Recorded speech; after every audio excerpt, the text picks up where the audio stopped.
ነገ ትክክለኛውን ጊዜ በመጠበቅና በማቀድ ብቻ ጊዜህን እያጠፋ ከሆነ ይህን ታሪክ አድምጥ። ምናልባት መፍትሄ ይሆናል።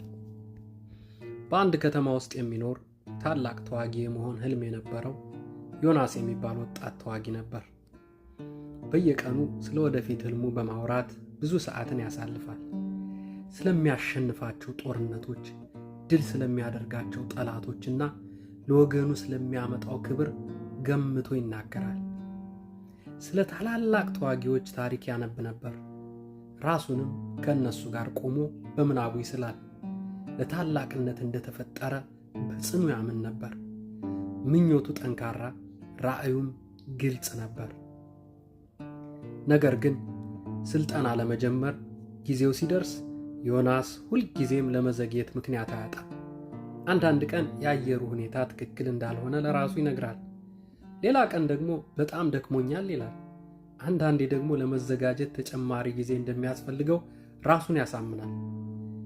በቅርቡ እንደሚጀምር ቢያምንም ዛሬን ግን አይጨምርም። ነገ እያለ ቀናት አለፉ። ከዚያም ወራት፣ ከዚያም ዓመታት። የዮናስ ህልሞች እያደጉ ሄዱ። ችሎታው ግን አልጨመረም። እርሱ ስለ ታላቅነት ሲያወራ፣ ሌሎች ግን ለታላቅነታቸው ይለፉ ነበር። በየቀኑ ጠዋት የሚሰለጥኑት ወጣቶች ቀስ በቀስ እየጠነከሩና ብርቱ እየሆኑ መጡ። እንቅስቃሴያቸው ፈጣን፣ በራስ መተማመናቸውም እውነተኛ ሆነ። ብዙዎቹ በአንድ ወቅት ከዮናስ ይልቅ ደካማ የነበሩ ቢሆንም አሁን ግን ከእርሱ እጅግ ልቀዋል። በአንድ ወቅት አመሻሽ ላይ ዮናስ በልምምድ ሜዳው አጠገብ ቆሞ ሲመለከታቸው ነበር። ጥንካሬያቸውን አየ፣ ስነ ስርዓታቸውን አስተዋለ፣ የደረሱበትንም ደረጃ ተመለከተ። በጣም ሰልጥነው ልቀዋል።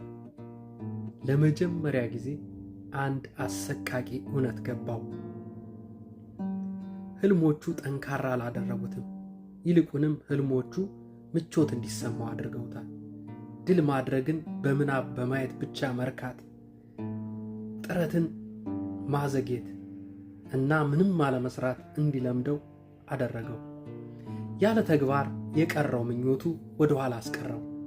ዮናስ ጠንካራ ምኞት ብቻውን ወደ ተግባር ይመራኛል ብሎ ያምን ነበር፣ ግን አልሆነም። ይልቁንም ህልሞቹ በተግባር ሳይራመድ በመንፈስ ግን የተራመደ እንዲመስለው አደረጉት።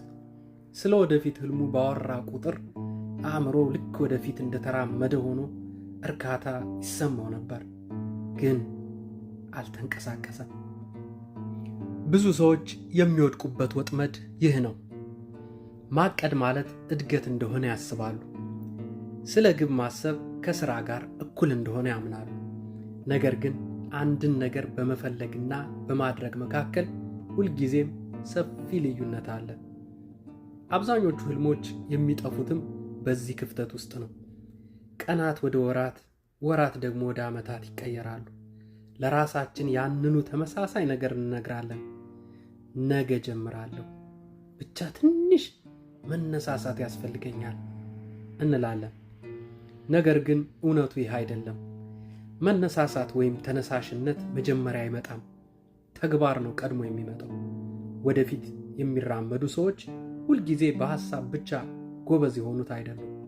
ነገር ግን ሌሎች ነገን ሲጠባበቁ ዛሬ መጀመርና ወደ ተግባር መግባት የቻሉ ናቸው። በአጭሩ ታላቅነት በህልም አይገነባም፣ በየቀኑ በሥራ በመገለጥ እንጂ። ሰላም ለሁላችሁ ይሁን።